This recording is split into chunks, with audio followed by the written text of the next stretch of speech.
भारत के लॉन्चिंग के उपलक्ष्य में मैं सबसे पहले बहुत बहुत शुभकामनाएं और शुभेच्छाएं देता हूं और निश्चित रूप से इस उपक्रम यशस्वी होगा ऐसा विश्वास भी व्यक्त करता हूं। मैं अपने देश में इन सब पॉलिसी का जन्मदाता भी हूं, तो मुझे पता है कि इसमें अड़चनें क्या और समस्याएं क्या है।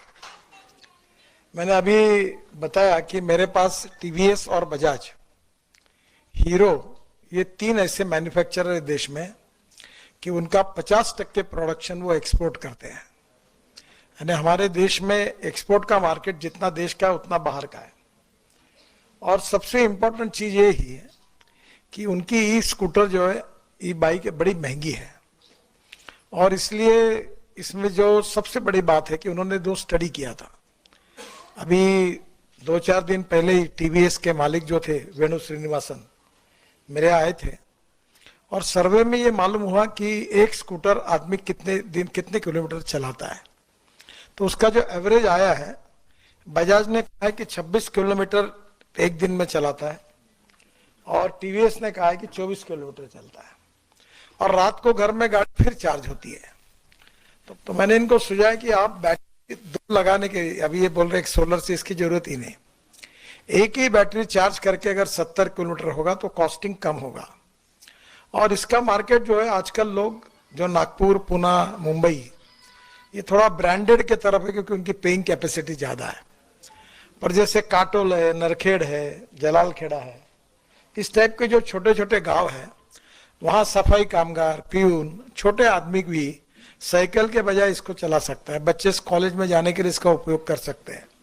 और इसलिए जो मिनिमम मोटर की कैपेसिटी है, उसको जब मैंने ये कानून बनाया था तो उसको मैंने आरटीओ से बाहर कर दिया, रजिस्ट्रेशन की जरूरत नहीं है।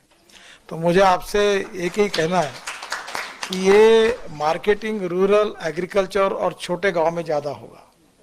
दूसरी बात, कॉस्ट में क्वालिटी के साथ कॉम्प्रोमाइज नहीं करते हुए आप उसको कॉस्ट कम करिए और कॉस्ट आपकी वैसे भी रीजनेबल है। और दूसरी बात, आपको थोड़ा सा मार्जिन ज्यादा लेकर आपके डीलर की फाइनेंसिंग कंपनी निकालकर अगर इसको कोई फाइनेंशियल सपोर्ट मिल जाएगा तो आपका सेल 2 गुना 3 गुना बढ़ जाएगा। आजकल हर कंपनी, ऑटोमोबाइल कंपनी की, अशोक लेलैंड हो, टाटा हो, महिंद्रा हो, इनकी फाइनेंसिंग कंपनी भी होती है। तो ये इसके लिए कोई अगर जॉइंट वेंचर पार्टनर मिलता है और वो उससे आप चेक ले लेंगे, वो सर्विस करता है तो सैलरी डिडक्शन उसको दे देगा बैंक के अकाउंट से, ट्राई पार्टी एग्रीमेंट करके। तो छोटे छोटे लोग, सफाई कामगार, प्यून, होटल में काम करने वाले कर्मचारी, इस टाइप के छोटे छोटे लोग अगर इसको लेंगे तो इसके स्वाभाविक रूप से इसका सेल काफी बढ़ेगा। मुझे बहुत खुशी है कि विदर्भ में पहली बार आपने ये कोशिश की और मैं आपको शुभकामनाएं देता हूँ। अभी तक जब से मैंने ई स्कूटर और ई बाइक का जो काम शुरू किया है, 250 लोगों ने शुरू किया है। अरे 250 लोग अब मैन्युफैक्चरिंग में उतरे हैं। इसमें कर्नाटक में, बेंगलोर में बहुत अच्छे अच्छे डिजाइन और काफी रिसर्च हुआ है। अभी तो मैं हाइड्रोजन की गाड़ी पे, दिल्ली मेरे पास है, तो पानी से हाइड्रोजन निकाल कर गाड़ी चलेगी। फिर मैं अभी कल ही मैंने टोयोटो की लॉन्च की। वो ऐसी है कि उसके कैमरी मॉडल था जिसमें 60% पेट्रोल और 40% वही बिजली तैयार करेगा, जो बात आप बता रहे थे। पर मैं किसान हूँ और मेरे सपने का मॉडल ये है जो अभी अगले महीने आ रहा है, जिसके लिए मैं डंडा लेके बैठा हूँ सबके पीछे। वो ये है कि हमारे किसानों का जो इथेनॉल है, जो 60 रुपये लीटर है, उसकी कैलोरी वैल्यू पेट्रोल के बराबर, डीजल के बराबर होगी।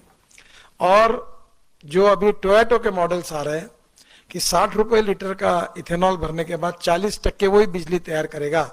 यानी आपके गाड़ी में 30 रुपये लीटर पेट्रोल की कॉस्ट से आपको एवरेज मिलेगा, एकदम बचत होगी और प्रदूषण से मुक्ति मिलेगी। तो टोयोटो, हुंडई, मर्सिडीज, बीएमडब्ल्यू और बाद में सभी टाटा से लेकर सब लोगों की गाड़ियां अगले महीने से आ रही है। और बजाज ने और टीवीएस ने और हीरो ने इथेनॉल की लगाई है। आज ही मेरी बात कि इथेनॉल की बाइक नागपुर में लॉन्च कर रहे, बाइक और स्कूटर। तो मैं कोशिश कर रहा हूँ कि अपने किसान के जितने बेटे हैं वो अपने ही फ्यूल को यूज करें। तो ये स्वाभाविक रूप से सस्ता भी है और प्रदूषण से मुक्त भी है। तो मुझे लगता है कि electric, ethanol, methanol, biodiesel, bio CNG, bio LNG और हाइड्रोजन। और हाइड्रोजन में भी 3 प्रकार है। ग्रीन हाइड्रोजन यानी पानी से निकलता है या बायोमास से निकलता है। आज ही मैं कारपोरेशन के आयुक्तों को कह रहा था कि हमारा शहर पहला है कि हमने टॉयलेट का पानी बेचकर हम लोग 300 करोड़ कमाते हैं। तो मैंने आज ही उनको कहा कि जो सॉलिड वेस्ट को सेग्रीगेट करने के लिए रूफटॉप सोलर लगाओ, और वो पानी जो है गंदा पानी, उसी से हम ग्रीन हाइड्रोजन तैयार करेंगे। और नागपुर कारपोरेशन की ट्रक, बसेस और कार ये सब उसी पे चलाएंगे। अभी मैं उनको कह के आया कि आप ये प्रोजेक्ट दो। अभी दिल्ली में तो मेरे यहाँ एक मिराई करके गाड़ी है, वो टोयोटो की है। मिराई का जापानी में अर्थ होता है भविष्य, और यही भविष्य है। तो आगे चलकर ये भी गाड़ी को ग्रीन हाइड्रोजन पे कन्वर्ट करना होगा। इसके बाद ट्रक, बसेस, ट्रैक्टर, हवाई जहाज, रेलवे और फैक्ट्री भी। कोयले की जरूरत नहीं, पेट्रोल की जरूरत नहीं, डीजल की जरूरत नहीं, गैस की जरूरत नहीं। पानी से हाइड्रोजन निकलेगा और उसके ऊपर दुनिया चलेगी। और मुझे एक बात लगती है कि मैं हूँ, और मेरा एक सपना है कि इस देश के पेट्रोल डीजल को, इंपोर्ट को बंद करना।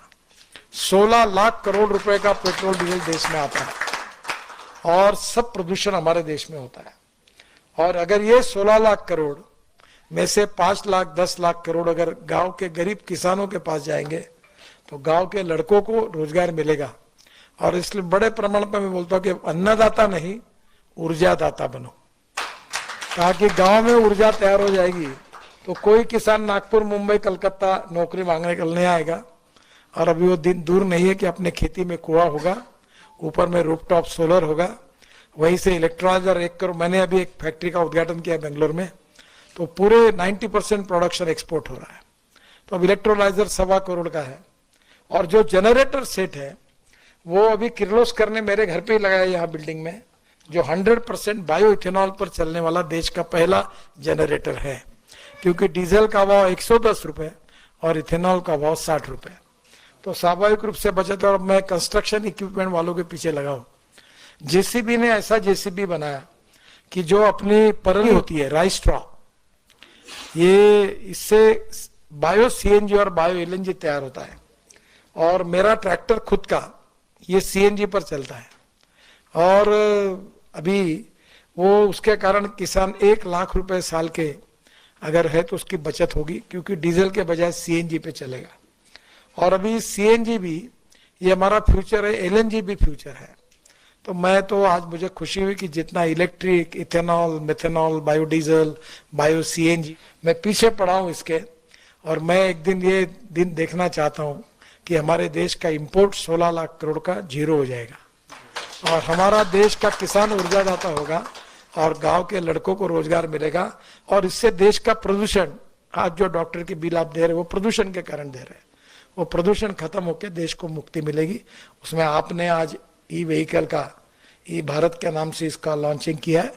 मैं आपको बहुत बहुत शुभकामनाएं देता हूं और निश्चित रूप से भगवान आपके इस उपक्रम में आपको शुभकामनाएं और आशीर्वाद दे, यश दे, यही प्रार्थना करता हूं। नमस्कार। सो हे गाइस, यदि वीडियो अच्छी लगी तो वीडियो को लाइक और चैनल को सब्सक्राइब जरूर करें। मिलते हैं नए वीडियो में।